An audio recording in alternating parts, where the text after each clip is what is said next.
Bonsoir à tous, très heureuse de vous retrouver en ce début de semaine. Dans ce journal, la publication du bulletin économique trimestriel préparé par l'INSEE. L'impact de la crise est bien réel, mais il y a tout de même de beaux motifs d'espoir dans l'optique d'une sortie de crise. Reportage à suivre. Le président de la FEDEM sera également notre invité. Philippe Ortelli nous révélera de son côté, lui qui est en contact régulier avec les entrepreneurs monégasques, comment ces derniers traversent la crise secteur par secteur. Ce lundi marque le début de la Monaco Ocean Week. Plus d'une quarantaine d'événements au programme sur un format hybride à mi-chemin entre présentiel et distanciel, avec pour débuter la désormais traditionnelle Monaco Blue Initiative. Quelles menaces planent sur les mers et océans? Quelles solutions possibles? Le leadership de Monaco, autant de thèmes que nous évoquerons avec le vice-président de la Fondation Prince Albert II de Monaco, Olivier Vanden. Nous reviendrons aussi sur les temps forts sportifs du week-end et sur les concerts du Printemps des Arts, dont la programmation se poursuit jusqu'à mi-avril. Des chiffres contrastés, mais qui montrent que Monaco a négocié le virage de la crise avec prudence et une vigilance accrue en soutenant ses acteurs économiques.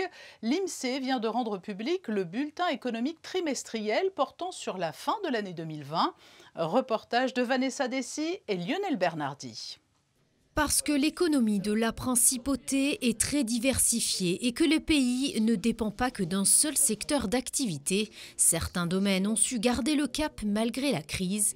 Le système bancaire et le bâtiment, par exemple, ont très bien tenu le choc et continuent de performer. Les chiffres ne sont pas bons. Nous avons présenté ce matin le bulletin trimestriel du quatrième trimestre 2020. Nous disposons donc d'un bilan complet sur l'année écoulée.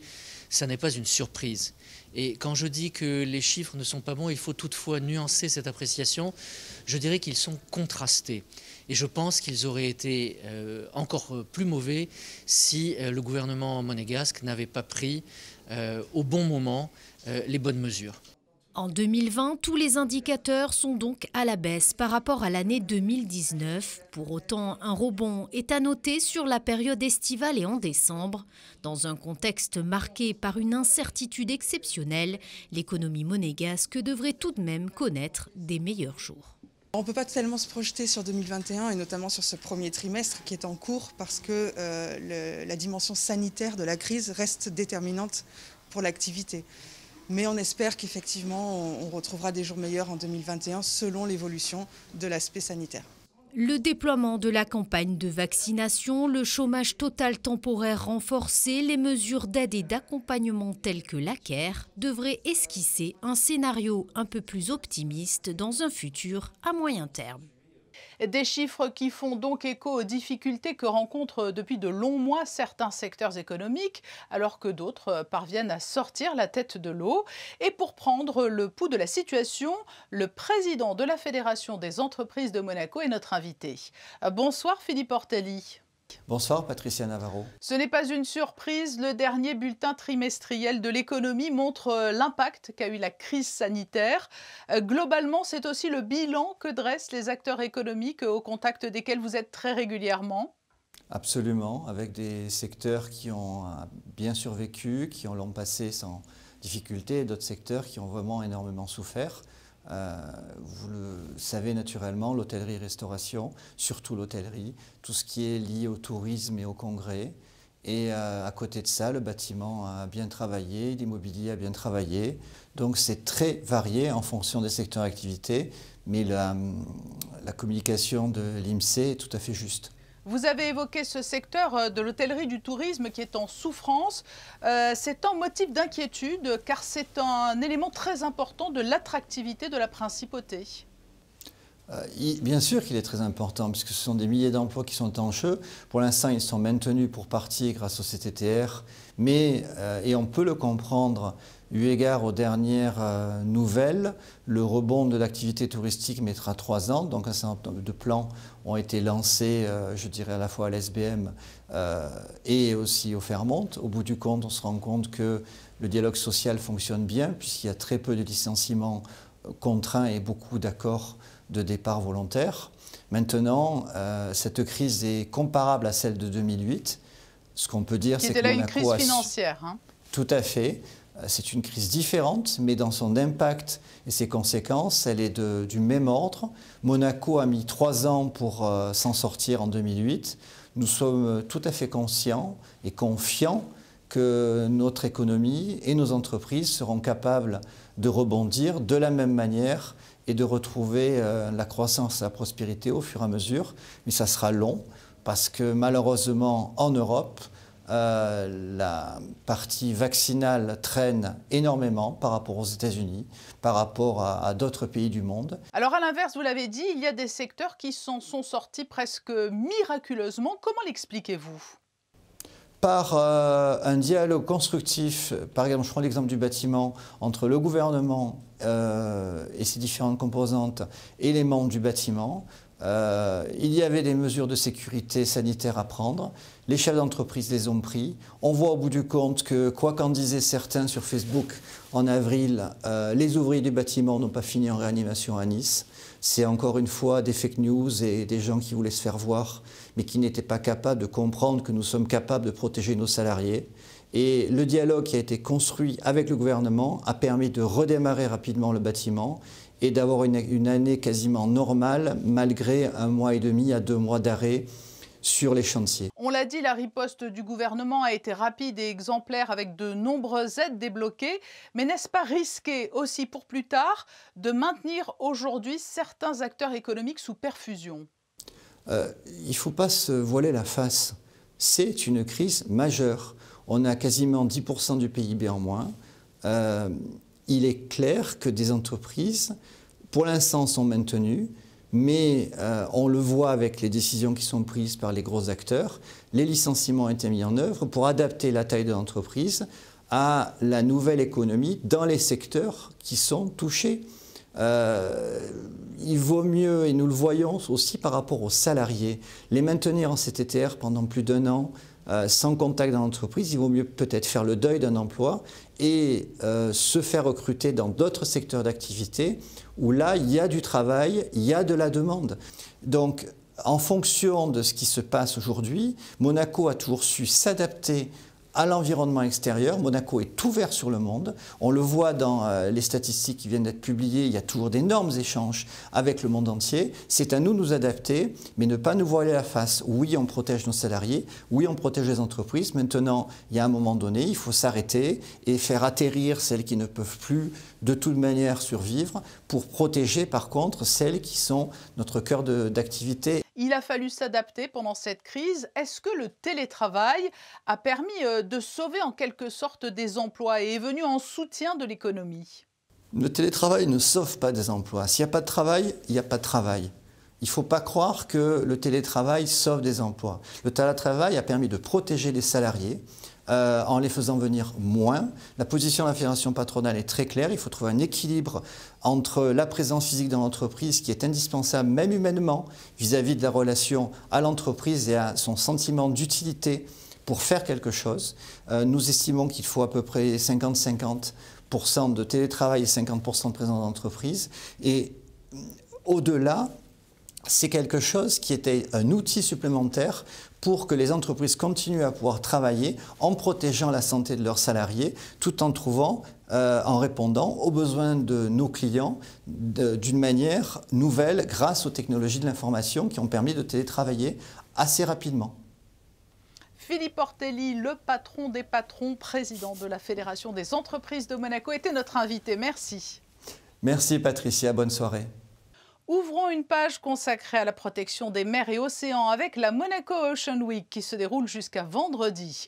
Avant de recevoir le vice-président de la Fondation Prince Albert II de Monaco pour nous en parler, je vous propose de découvrir ce reportage de Fabien Bonilla et Sylvain Péroumal sur la Monaco Blue Initiative qui a marqué le début de cette semaine au service des océans. Cela s'est passé au musée océanographique en présence du Prince Albert II. La 12e édition de la Monaco Blue Initiative. Cet événement stimule les échanges entre les scientifiques, les grands décideurs, les représentants d'ONG ainsi que le secteur privé. Le but, analyser et promouvoir les synergies entre la protection du milieu marin qui en a besoin et le développement socio-économique. Les discussions permettent généralement d'élaborer des recommandations à l'intention des décideurs et ainsi favoriser la mise en œuvre de solutions durables. Cette 12e est importante puisqu'il y a une évolution. Et peut-être que la pandémie nous fait remarquer que finalement l'océan est très proche de nous. Quand tout est loin, quand on ne peut plus se déplacer, eh bien on pense à l'océan qui quelquefois paraît très, très loin et on se rend compte qu'un océan en bonne santé est essentiel pour notre vie quotidienne, pour la vôtre, pour la mienne. Ce n'est pas une idée éthérée, lointaine, et donc on travaille là-dessus. Une 12e édition dans un format hybride, mi-présentiel et mi-digital, avec des personnalités au musée océanographique tels que le Prince Albert II ou encore, par exemple, Sylvie Goulard, sous-gouverneur de la Banque de France. D'autres étaient présents par le biais des nouvelles technologies, comme le ministre français des Affaires maritimes, Annick Girardin, ou encore John Kerry, ancien secrétaire d'État et envoyé spécial sur le climat par le président américain. Comme John Kerry a dit, on ne peut pas résoudre la crise du climat sans prendre l'océan en compte. Et depuis 100 ans, Monaco a très bien fait souligner l'importance de l'océan et on va y arriver ensemble, seulement ensemble. Aucun pays ne peut résoudre ça eux-mêmes. Au programme de cette journée, 3 tables rondes, si l'on peut dire, sur des thèmes allant des négociations internationales pour une meilleure gouvernance des océans, les enjeux océaniques au sein des entreprises ou encore le rôle du secteur financier dans ce que l'on appelle l'économie bleue. La semaine des océans organisée en principauté, la Monaco Ocean Week, a donc été ouverte par la Monaco Blue Initiative qui, coïncidant cette année, est tombée le lundi 22 mars, journée mondiale de l'eau. Et si la crise a eu pour effet de faire passer de nombreuses thématiques au second plan, il n'en reste pas moins qu'à Monaco, donc la mobilisation reste intacte au service des océans. Le vice-président de la FPA2 est avec nous. Bonsoir Olivier Vanden. Bonsoir Patricia Navarro. Vous avez tenu coûte que coûte à maintenir cette Monaco Ocean Week. L'urgence de la situation impose que la cause des océans reste une priorité que même la crise ne doit pas faire oublier. C'est vrai que nous avons vécu une première année de pandémie de Covid assez tragique d'un point de vue crise sanitaire, crise économique et sociale. Mais il était important, là encore, de ne pas opposer santé et environnement.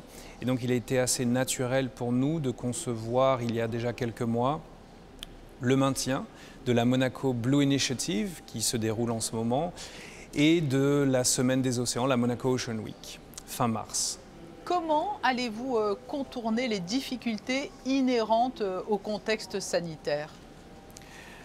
Alors là encore, grâce à la pandémie, le développement de la technologie nous permet de prévoir des événements hybrides, si ce n'est totalement virtuel. Donc hybride en accueillant dans le strict respect des mesures sanitaires en vigueur en principauté, dans la très belle salle de conférence du musée océanographique, eh bien, les invités locaux, quelques invités qui nous ont fait l'honneur de nous déplacer depuis Paris pour la Monaco Blue Initiative, et puis pour les différents événements qui vont ponctuer la semaine, une plateforme internet qui est accessible au monacooceanweek.org et qui permet en temps réel de se connecter aux différents événements publics.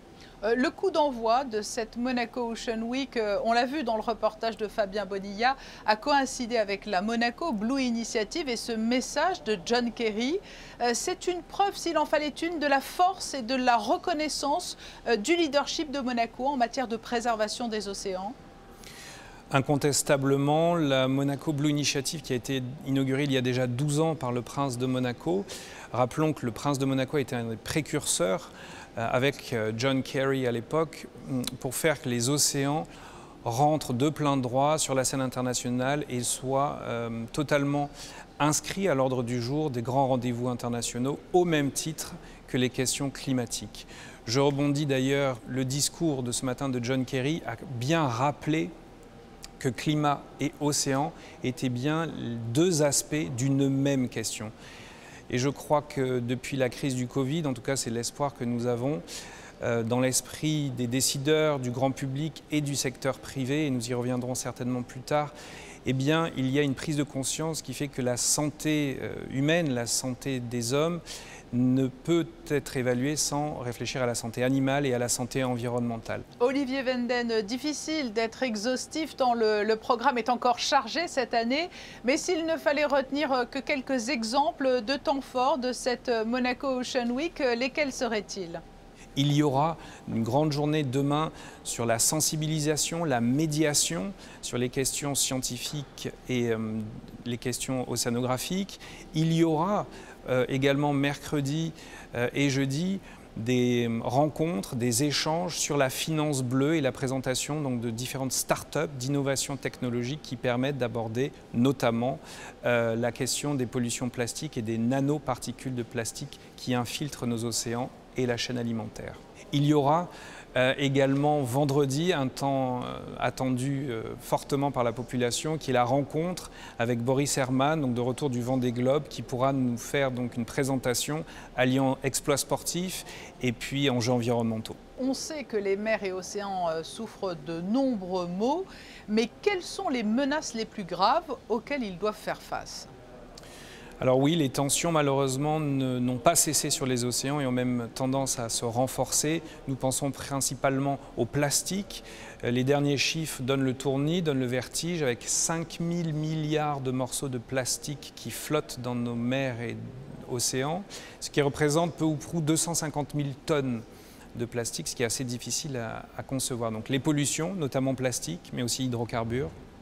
La surpêche. Se pose également le défi du tourisme, du transport maritime. On est quand même dans des proportions très très élevées puisque 90% du transport international se fait par voie maritime aujourd'hui. Quelques chiffres encore, malheureusement, mais 10 millions de requins sont tués chaque année, des centaines de milliers de mammifères marins, de tortues de mer, mais aussi d'oiseaux disparaissent aussi chaque année, bien souvent à cause de la pêche industrielle. Donc pêche, plastique et pollution sont les défis clairement majeurs auxquels s'ajouterait la gouvernance des espaces en haute mer qui ont fait l'objet de très nombreuses discussions et je repense à John Kerry qui nous avait fait l'honneur l'année dernière de se rendre en principauté à l'invitation du souverain pour participer à une discussion informelle sur la haute mer, un des enjeux majeurs de gouvernance aujourd'hui. Donc cette thématique de la gouvernance et de très nombreuses menaces, vous l'avez dit, mais quelles sont les solutions aujourd'hui? Y en a-t-il? Je dirais tout d'abord des mécanismes financiers innovants qui allient public-privé. Vous connaissez très bien en principauté le Medfund, qui est ce fonds fiduciaire destiné à renforcer et pérenniser les aires marines protégées de Méditerranée. Je pense aussi à l'initiative BIMED, Beyond Plastic in the Med, qui vise à résorber les sources de pollution plastique en Méditerranée, avec notamment le développement d'un club d'entreprises engagé sur cette thématique. Et puis plus récemment, la constitution d'un fonds, le Global Fund for Coral Reef, qui a été lancé à l'initiative de la Fondation Prince Albert II de Monaco en partenariat avec la Paul Allen Foundation aux États-Unis, qui est un fonds innovant parce qu'il allie la philanthropie plus traditionnelle à de l'impact investment, ce qui veut dire que les entreprises qui viendraient abonder à ce fonds pourraient en attendre un retour sur investissement. Et 6 projets dans le monde ont déjà bénéficié de son soutien. Voilà donc autant de notes d'espoir. Olivier Wenden, merci d'avoir été notre invité au premier jour de cette Monaco Ocean Week.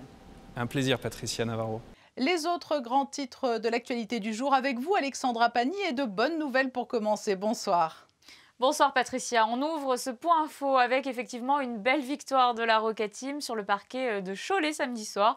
Les Rouges et Blancs se sont imposés 87-76, 11e victoire consécutive en Jeep Elite et une première place confortée avant cette semaine européenne.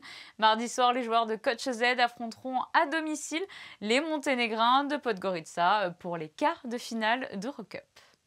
En mer, Giovanni Soldini vient de s'adjuger un nouveau record. Il y a quelques semaines, il battait le record entre Monaco et Saint-Tropez. Cette fois-ci, l'Italien s'est emparé du record de la traversée entre la Principauté et Porto Cervo en Sardaigne, avec 2 minutes et 47 secondes d'avance sur le précédent record, alors détenu par le Britannique Brian Thompson. Le Multi 70 Maserati s'était lancé à 1h18 du matin dimanche et a finalement rallié la Sardaigne en 7h50 et 44 secondes. Un déménagement à signaler pour le centre de gérontologie. Effectivement, le centre change de quartier, fini le boulevard du Jardin Exotique. Les nouveaux locaux se trouvent à présent au 18 rue Princesse Florestine, à la Condamine. Le centre de coordination gérontologique est une structure médico-sociale qui accompagne les personnes âgées de plus de 60 ans en perte d'autonomie physique ou cognitive qui résident à Monaco. Des travaux pouvant impacter la circulation aux abords de la Principauté sont en cours du côté de la Turbie. Vous l'avez peut-être remarqué en voulant accéder ce matin en Principauté par les entrées situées à l'est de la ville. Le département des Alpes-Maritimes effectue de gros travaux pour créer un giratoire sur la Grande Corniche au niveau du Vista Palace à Roquebrune-Cap-Martin. La circulation est donc interdite dans le sens La Turbie vers Menton à compter d'aujourd'hui et jusqu'au 12 avril inclus, 24 heures sur 24. Une déviation est mise en place par la route de Beausoleil, route départementale 53, via la Moyenne Corniche en direction de Menton. Attention, il ne sera pas possible de remonter la Moyenne Corniche par la bretelle du Vista Aero pour prendre l'autoroute vers Menton. Et pour finir ce point sur l'actualité, vous revenez Alexandra sur le bilan des contrôles aux frontières de ce week-end. Oui Patricia, ce sont tout de même 3442 véhicules qui ont été contrôlés ce week-end, dont 256 refoulés. À la gare, il y a eu 244 contrôles et 10 personnes refoulées. Un restaurant a été verbalisé ainsi que 4 clients qui ne sont ni résidents ni travailleurs en Principauté. Le programme du Printemps des Arts était dense ce week-end entre du théâtre musical et une masterclass et un concert du pianiste Bertrand Chamaillou. Récit de José Sacré sur des images de Serge Prémont et Sylvain Péroumal et au son Clélia Renaud. Samedi 20 mars, le public et les artistes, des artistes du Printemps des Arts de Monte-Carlo, se sont retrouvés ensemble sur la scène du Sporting Monte-Carlo pour Snow on Your Lips, une création commande du Printemps des Arts de Monte-Carlo, un monodrame pour une performeuse, 2 instrumentistes, 3 poupées, 4 manipulateurs, des objets électroniques et de la vidéo. Un spectacle de théâtre musical composé, conçu et mis en scène par Sébastien Rivas.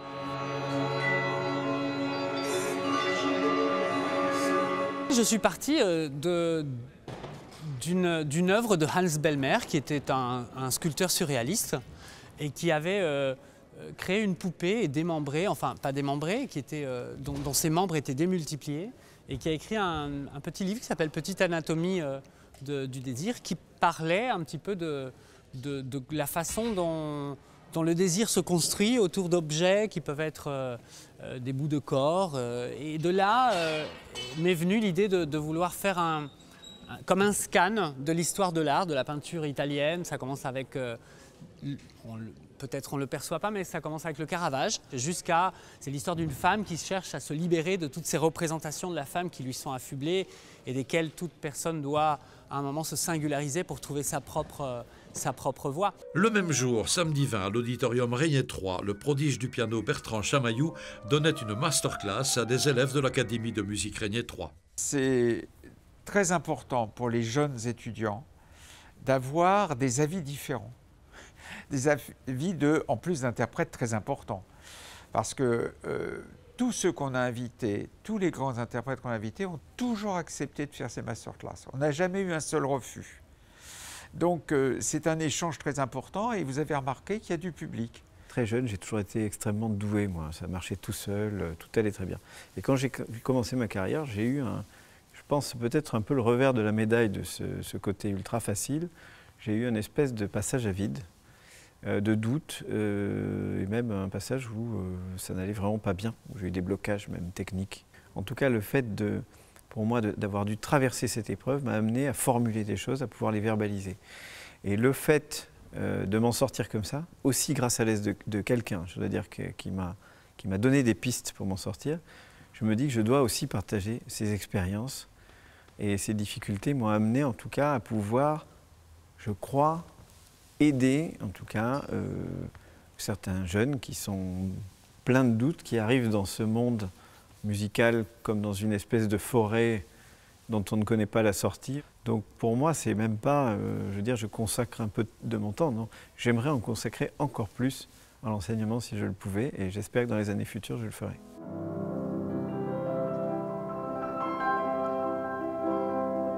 Dimanche 21 mars, à l'Opéra de Monte-Carlo, Bertrand Chamaillou a interprété l'intégralité des célèbres années de pèlerinage de Franz Liszt.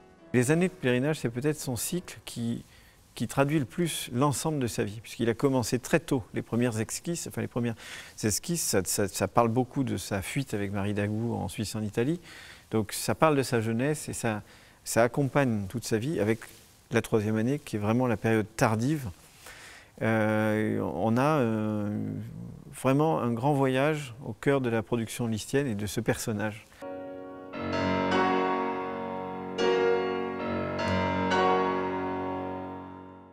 Un point enfin sur les prévisions météo pour la journée de mardi. Avec l'arrivée du printemps ce week-end, nous espérons que vous allez nous annoncer des températures plus clémentes, Alexandra.